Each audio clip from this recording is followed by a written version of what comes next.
Hello everyone, we are the Brazos County Health Department, and today we are going to be interviewing one of our sanitarians, Jessica Paul from Environmental Health Services. Thank you so much for joining us today. It's not a problem. So Jessica, tell us a little bit about yourself, your background, your education, things like that. Okay, so I grew up in Bryan, so I've lived here all my life, so 29 years. And I went to Bryan High, then I graduated and went to Sam Houston for a year, and then transferred back to Texas A&M where I graduated in 2012 with a Bachelor's of Community Health or Bachelor of Science in Health and a minor in Business. So then I did my internship here at the Health Department the spring of 2012, and then in April of 2012 I got hired part-time to work on the septic files, so our on-site sewage facility files. And then in August I was hired as a health educator, and then in May of 2015 I transferred back over to environmental and became a sanitarian. Very nice. So tell us a little bit about what you do on just a day-to-day basis. What is the average day for Jessica Paul? Okay, so the average day, every day is different. So it's never the same, which that's what I like about the job. It's never the same. But it's a bunch of, I am in charge of all of the Brazos County on-site sewage facility contracts. So in Brazos County, if you have an on-site sewage facility or a septic system that has an aerobic treatment plant, then you have to have a maintenance contract, and that's usually a yearly or annual contract with a provider, or you can maintain your own system, but you have to take a class and then continue to send in the inspection reports every 4 months. So I input those into our database and make sure that everybody is up to date, and then the expired contracts, I then send a letter to the homeowner saying your contract is about to expire or has expired, and then gives them 30 days to get a new maintenance provider or contact their current maintenance provider to get that contract into me. Wow, sounds like a lot, but very needed in the community. Yes, for sure. So we have been out of contract, well, some people have been out of contract for multiple years, and that's when we start seeing problems with their systems. So their neighbors start calling because it smells or has a bad odor, or it's leaking onto their property. So the maintenance provider is there to stop that from happening. So making sure that your system is up and working properly, making sure you're adding the correct chlorine or bleach into your system, and then just also fixing minor repairs and different things like that. So when you put it in a system, we come out and we final the system. So we do the final inspection, make sure it's running, all the parts are away from, so if it has sprinklers that have setbacks from creeks, drainage ways, property lines, different things like that. So there is a process that we go through when they are putting in a new system. So it's a permitting system, so they have to go visit Road and Bridge, get a floodplain permit number for that building or their house, and then over to the county clerk's office to file the affidavit, and then they come to ours and then get the permit, and we send it to their installer so then they can start the work, and then when it's completed we go out there and inspect it. Very nice. Now, what are some other things that environmental health does for the community?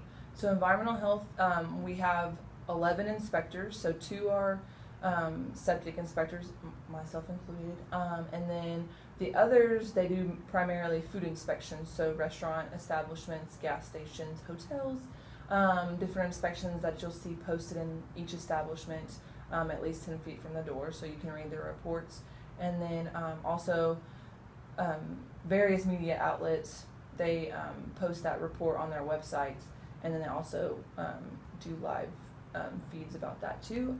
And then we also do foster home inspections, so if you foster children in the state of Texas, your house has to be inspected, I believe, each year.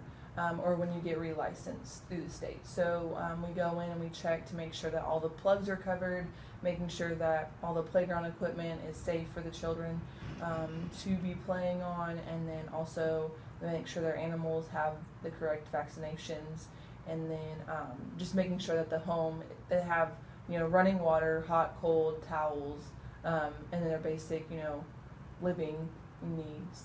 And then daycare inspections. So if you're licensed through the state, which all daycares have to be licensed through the state, then we go in, make sure that they're, it's called a sanitation inspection. So again, we're making sure that all their refrigerators are working properly, making sure the plugs are covered. Again, playground equipment is safe for the children, making sure their animals have the correct vaccinations, and then just making sure that the home, they have, running water, hot, cold, towels, and then their basic, living needs. And then daycare inspections. So if you're licensed through the state, which all daycares have to be licensed through the state, then we go in, make sure that they're, it's called a sanitation inspection. So again, we're making sure that all their refrigerators are working properly, making sure the plugs are covered.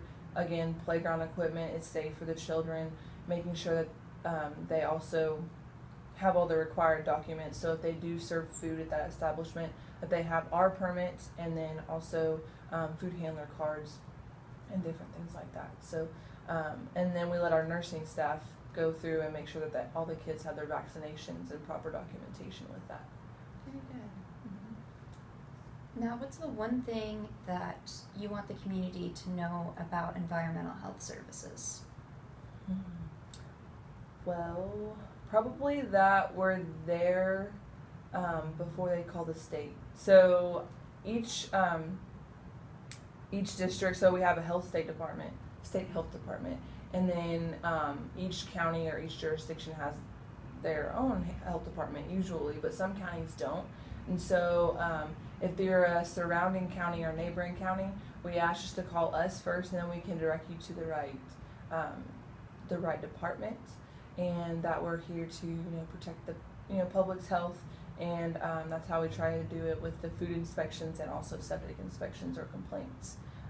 Another thing is that we also run the OvaTrap program. So if there's black cups and it says Brazos County Health Department, and we have volunteers and also employees here at the health department that check those cups, and then there will be a stick in there, and then the mosquitoes will lay their eggs on the stick, and then we collect those sticks weekly and count the number of eggs that are on that stick, and then that's how we kind of